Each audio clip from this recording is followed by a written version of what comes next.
ಶ್ವೇತಾ ಚಾನಲ್ಗೆ ಸ್ವಾಗತ. ನಾನು ತುಂಬ ದಿನ ಆಯಿತು ವಿಡಿಯೋ ಅಪ್ಲೋಡ್ ಮಾಡ್ದಲೇ, ಕ್ಷಮೆ ಇರಲಿ. ವಿಡಿಯೋ ಮಾಡಲಿಲ್ಲದಕ್ಕೆ ನಾನು ಇಂದಿನಿಂದ ಸ್ಟಾರ್ಟ್ ಮಾಡ್ತಾ ಇದ್ದೀನಿ.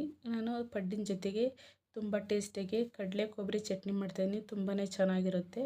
ಅರ್ಧ ಕಾಯಿ ತೊಗೊಂಡಿದ್ದೀನಿ, ಒಂದು 50 ಗ್ರಾಮ್ ಆಗುವಷ್ಟು ಹುರ್ಗಡ್ಲೆ ತೊಗೊಂಡಿದ್ದೀನಿ, ಒಂದು ಅರ್ಧ ಸ್ಪೂನ್ ಜೀರಿಗೆ, ಒಂದು ಅರ್ಧ ಇಂಚು ಶುಂಠಿ, ಸ್ವಲ್ಪ ಹುಣಸೆಹಣ್ಣು, ಒಂದು ಅರ್ಧ ಈರುಳ್ಳಿ, ಖಾರಕ್ಕೆ ಅನುಗುಣವಾಗಿ ಹಸಿಮೆಣಸು, ರುಚಿ ತಕ್ಕಷ್ಟು ಉಪ್ಪು, ಸ್ವಲ್ಪ ಕೊತ್ತಂಬರಿ ಸೊಪ್ಪು.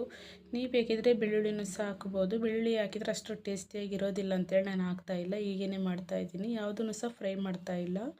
ಮಿಕ್ಸಿ ಜಾರಿಗೆ ಹಾಕ್ಕೊಂಡು ಸ್ವಲ್ಪ ನೀರು ಹಾಕ್ಕೊಂಡು ಸ್ವಲ್ಪ ತರಿಯಾಗಿ ರುಬ್ಕೊಂಬರ್ಬೇಕು. ಜಾಸ್ತಿ ನೈಸಾಗಿ ರುಬ್ಕೊಂಬರ್ಬಾರ್ದು. ಯಾವುದೇ ಚಟ್ನಿ ಆಗಿರಲಿ ಈ ಥರ ತರಿಯಾಗಿದ್ರೇ ಟೇಸ್ಟಿಯಾಗಿ ತುಂಬಾ ಚೆನ್ನಾಗಿರುತ್ತೆ.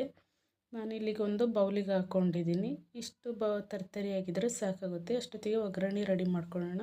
ಒಗ್ಗರಣೆಗೆ ಎಣ್ಣೆ ಹಾಕ್ಕೊಂಡು ಇದಕ್ಕೇ ಸಾಸಿವೆ ಜೀರಿಗೆ ಹಾಕ್ತಾಯಿದ್ದೀನಿ. ಸಾಸಿವೆ ಜೀರಿಗೆ ಎಲ್ಲ ಚಿಟಪಟ ಅಂದಮೇಲೆ ಇದಕ್ಕೇ ಒಂದು ಸ್ಪೂನ್ ಉದ್ದಿನಬೇಳೆನೂ ಸಹ ಹಾಕ್ತಾಯಿದ್ದೀನಿ. ನೀವು ಬೇಕಿದ್ರೆ ಸ್ಕಿಪ್ ಮಾಡ್ಕೊಂಬಿಟ್ಟು ಕಡಲೆಬೇಳೆನೂ ಸಹ ಹಾಕ್ಬೋದು. ಫ್ಲೇವರ್ ಚೆನ್ನಾಗಿರುತ್ತೆ ಅಂತೇಳಿ ಉದ್ದಿನಬೇಳೆ ಸಹ ಹಾಕಿದ್ದೀನಿ. ಒಂದು 2-3 ಒಣಮೆಣಸಿನ್ಕಾಯಿ ಕಟ್ ಮಾಡಿ ಹಾಕಿದ್ದೀನಿ. ಒಂದು 5-6 ಎಲೆ ಕರಿಬೇವನ್ನು ಸಹ ಹಾಕ್ತಾಯಿದ್ದೀನಿ. ನೀವು ಬೇಕಿದ್ರೆ ಒಂದು ಸ್ವಲ್ಪ ಇಂಗನ್ನು ಸಹ ಹಾಕ್ಬೋದು, ಇಷ್ಟಾದರೂ ಆಗುತ್ತೆ. ಬಿಸಿ ಎಲ್ಲ ತಣ್ಣಗಾದ್ಮೇಲೆ ನಾವು ರೆಡಿ ಮಾಡಿ ಇಟ್ಕೊಂಡಿರೋ ಚಟ್ನಿ ಹಾಕಿದರೆ ಆಯಿತು. ತುಂಬ ಟೇಸ್ಟಿಯಾಗಿರೋ ಕಡಲೆ ಕೊಬ್ಬರಿ ಚಟ್ನಿ ತುಂಬ ಟೇಸ್ಟಿಯಾಗಿ ತುಂಬಾ ಚೆನ್ನಾಗಿರುತ್ತೆ.